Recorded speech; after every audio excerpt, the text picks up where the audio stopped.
Hey everybody, it's Jason Blaha here, and it's time for another breakfast with Blaha.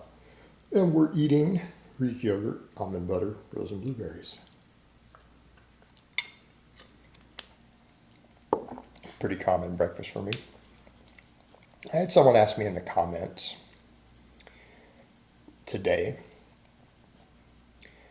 Well, it won't be today by the time this video's up. It'll probably be a couple weeks. But they asked me, is it possible to gain muscle on a carnivore diet? Well, it's possible, but it's going to be a lot more difficult and it's going to be a lot slower. And here's my problem with a lot of these fad diets. They're based on philosophies that aren't grounded in reality, right? They eliminate entire giant categories of foods. This is a problem. And for me personally, from a nutrition perspective, I consider veganism and carnivore diets to be two ends of the same stupid coin. They're two sides of the same stupid coin. Now, I can appreciate philosophically the carnivore diet. Like philosophically, I actually really like it. The idea that we're at the top of the food chain, apex predators, right? I mean, it works within my own worldview. It works within the mindset that I have and the one that I try to teach people to have. However, nutritionally, it's fucking stupid. And so let's look at what our problems are with trying to gain muscle on a diet like this. Because here's the thing. When you look at these people who follow this diet, any of them who have muscle gained it before they started the diet.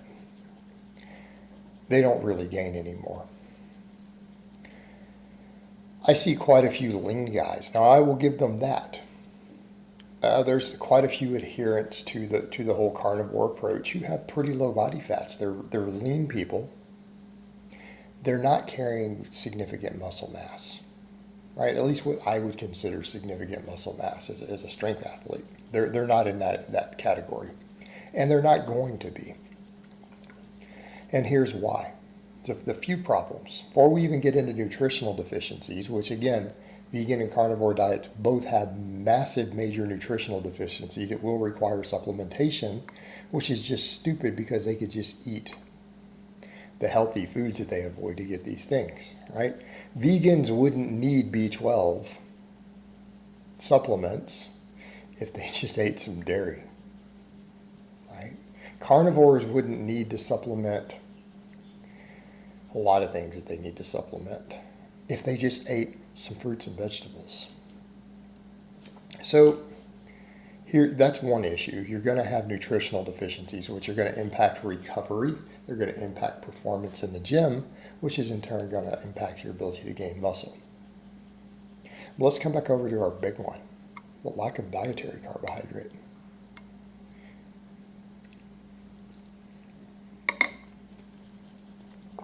You do not have easy access to training fuel. And I'm going to go somewhere with this. You don't have easy access to training fuel. Because carnivore diets, the way that they're usually broken down, are nearly zero carbohydrate.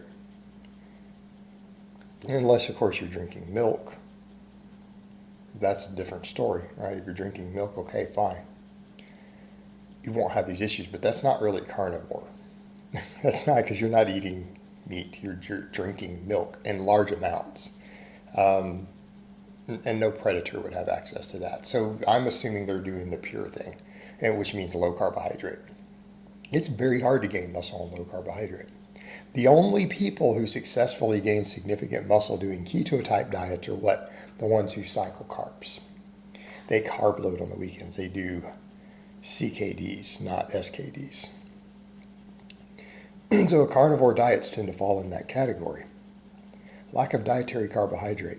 Number one, your glycogen stores never really get replenished from training because you are using, for all of your carbohydrate, you're getting it from protein. And that's where your blood sugar. So you're burning a lot of it as blood sugar. It's going to be required. And what you're burning for training fuel is having to come from gluconeogenesis, from the excess protein you're eating being converted. Well, that has a high energy expenditure. That burns a lot of calories. Okay? Now, keeping in mind, gaining muscle generally requires calorie surplus. And we've discussed, I've broken down for you guys already in previous videos, the different factors that allow people to recomposition. And if you're not recompositioning, gaining muscle is going to require you to gain body weight. That will require calorie surplus. In other words, if you weigh 170 and you're not fat, you're at a healthy body fat, even the higher end of healthy. You are not going to gain 10 pounds of muscle without gaining 10 pounds of body weight. You're probably going to need to gain more than 10 pounds of body weight. Usually, to gain significant muscle over a period of time, barring those recomp exceptions, which are only a handful, we usually have to eat enough to gain some body fat too. All right, these diets, again, due to all the heavy protein loading, aren't always easy to get enough calories for training purposes. So essentially, we're back over to having to burn calories to create the energy we need. And it's still hard to get enough because, again, how many hundreds of extra grams of protein are you going to need to get the gluconeogenesis to get training fueled? Your training itself is going to suffer. Your training volumes are going to suffer. Your work capacity is going to be much, much lower due to a fuel supply issue. Not necessarily that you haven't conditioned your body to higher workloads, right? But even then, how are you going to do GPP? GPP burns through even more carbs and glycogen than weight training does. So people would say, well, I could go do a bunch of GPP and do conditioning work and get my cardiovascular capacity up and, my work capacity in the gym, which, yeah, you can. But not on this diet. It's going to be harder for you to do enough. Your workloads are going to be lower. Your energy output's going to be lower. It's going to make it harder to build work capacity.